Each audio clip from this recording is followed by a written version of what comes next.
Yo, Ryan Bader! What's up, bro? God, that was beautiful! What? Oh, my God. How do you score Ryan it, man? Bader. Yes. Ryan Bader. Holy sh**.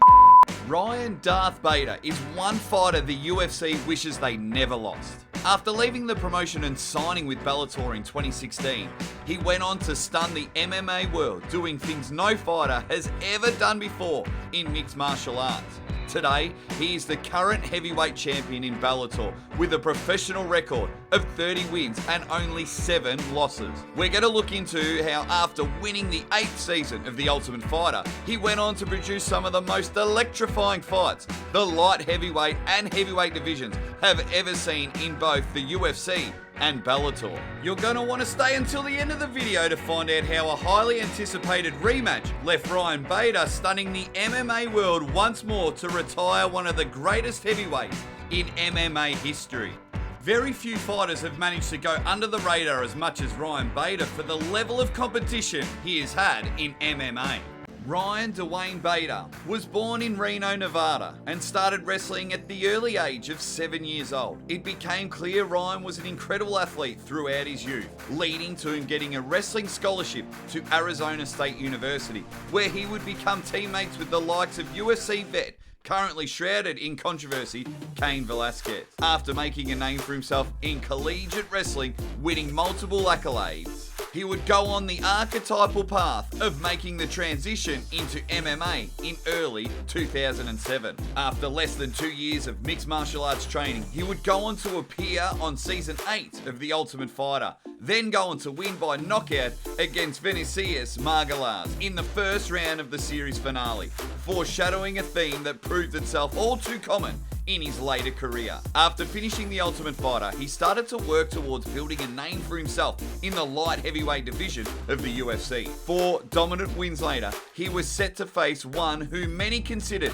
to be the greatest fighter of all time, Jon Bones Jones. Ryan was seen by many to be Jones' biggest challenge yet for his superior wrestling background, who they thought Jones would struggle with. However, Jones would go on to beat Ryan in dominant fashion by guillotine submission in the second round and would continue his undefeated streak to become the fighter we know today. Ryan Bader, unfazed by the loss, would continue to face the highest level competition in the UFC's light heavyweight division, including Tito Ortiz, Glover Teixeira, Rashad Evans, and the late Anthony Rumble Johnson in the remainder of his time in the promotion. In 2016, however, following a knockout win over Rogerio Nogueira, who was previously his coach on The Ultimate Fighter, Ryan made a choice that few in the MMA would dare to even think of, and one would many think is career suicide. Bader made the choice to leave the UFC and sign with Bellator, a much smaller promotion in direct competition with the UFC. Not only was the UFC set to enter its biggest years with the rise of Conor McGregor and the return of George St. Pierre the upcoming year, but a fighter leaving the UFC for Bellator in their prime was unheard of, especially after a knockout win the way Ryan Bader did. After leaving, Ryan Bader was just getting started in making his mark in the MMA world, winning the light heavyweight title in his Bellator debut against Phil Davis. He would defend his belt one more time before moving up, entering the Bellator Heavyweight Grand Prix. He went up against Muhammad King Mo Lawal in the first round of the tournament, where he would go on to win in 15 seconds by knockout, one of the quickest in Bellator history. Then continuing to the next round, where he put on a great performance, winning a unanimous decision against Matt Mitrione. Bader was now in the finals, set to face one of the baddest men on the face of the planet, Fedor, the last Emperor Emelianenko, for the heavyweight title. Fedor held a record of 38 wins and 5 losses at the time of the fight, making him one of the most decorated MMA fighters in history, along being widely regarded as the best MMA fighter to have never been on the UFC's roster. The fight was anticipated to be an incredible show, and an incredible show it was. Ryan Bader pulled off one of the most brutal knockouts in the heavyweight division of all time in under 40 seconds on perhaps the best MMA heavyweight of all time. All it took was a clean left hook to put out Emelianenko and make history as the first Bellator 2-division champion of all time. Bader became one of the few men to ever beat Fedor and did it on the biggest stage yet to make history in the promotion. You can imagine the UFC kicking themselves watching it. After that stunning win, Bader had Vadim Nemkov to face, a challenger for his light heavyweight Bellator title.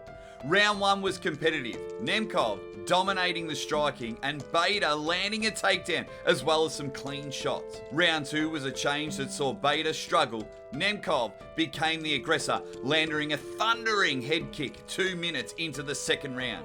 The follow-up to the knockdown from the kick would be a never-ending flurry of punches from Nemkov, which Bader managed to survive for over 30 seconds until the referee stepped in to call the fight 3 minutes in. Bader suffered defeat for the first time in over 4 years. Peeking through the horizon, however, was an opportunity for vengeance. Lyoto Machida, a name that haunted Bader, the first fighter to ever knock out Bader in his professional career, handing him his 3rd career loss. His old nemesis from his time in the UFC had come to call Bellator home, and the two were set to face each other for a second time 9 years after their original first encounter to handle some unfinished business. The result was a clinic put on by Bader. Machida managed to come on top the first round, but as the fight progressed, Ryan Bader began to terrorise the karate expert for the remaining 4 rounds. Machida was mangled with cuts and bruises by Bader, perhaps worse than the fate of the knockout Bader suffered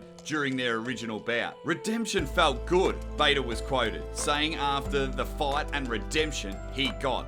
The win led Bader through to the semi-final on the journey to reclaiming his light heavyweight title. His opponent would be a fellow winner of The Ultimate Fighter, Corey Anderson.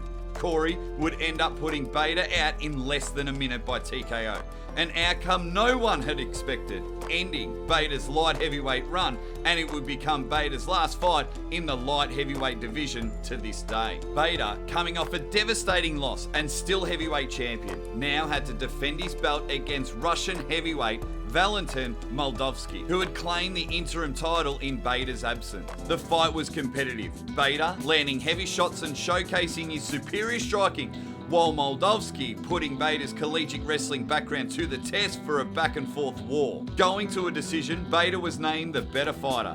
Landing more strikes while in dominant position gave Bader the edge, winning by unanimous decision after the fight, saying he knew it was close going to the bell. Although a decisive win, Bader was left with no time to celebrate as a highly anticipated rematch was set to take place only a few months later.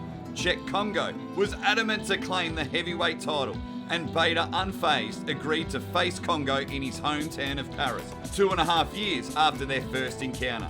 Taking place May 6, 2022, the French crowd's deafening cheers in supporting their native Congo were soon drowned in silence and whistling. Ryan Bader would defeat the city of Paris and Cheick Kongo that night. His superior grappling and striking left Kongo with no answer and gave Bader a unanimous decision win, solidifying his champion status and leaving no doubt of his capabilities in the heavyweight division, making it clear, despite his losses in the light heavyweight division, that he had his foot over the Bellator heavyweight division. That brings us to today. Ryan Bader had made history in a number of ways and solidified himself as a force to be reckoned with in the MMA world.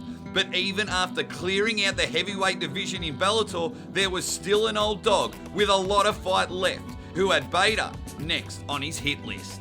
Before we spill the tea on that, we have a monthly shout out for one of our subscribers. Want to know how to enter? Simply comment "I sub" down below for your chance to win. It only takes a second. Fedor, the last Emperor Emelianenko, is a name that sends shivers down the spines of heavyweight fighters around the world.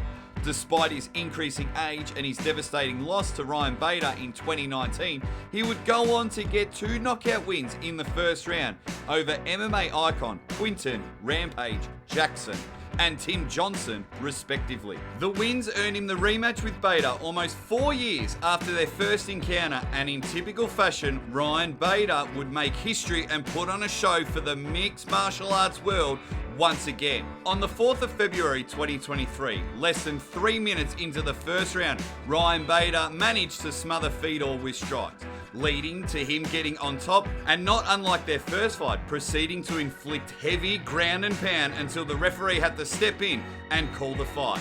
Fedor, the last Emperor Emelianenko, had been given a brutal send-off as the most accomplished heavyweight of all time, leaving MMA fans wincing at the heavy damage absorbed by the 46-year-old during the fight. Bader became the only man to beat Fedor Emelianenko twice, and both being by finishes. After such a devastating win, however, the question remains to what is next for Ryan Bader in the heavyweight division in Bellator. And as for Fedor, his long, illustrious career has come to an end, but MMA fans will always hold a place in their heart for him as a legend in the sport. Let us know your reaction to the devastating win in the comments below. Bye for now.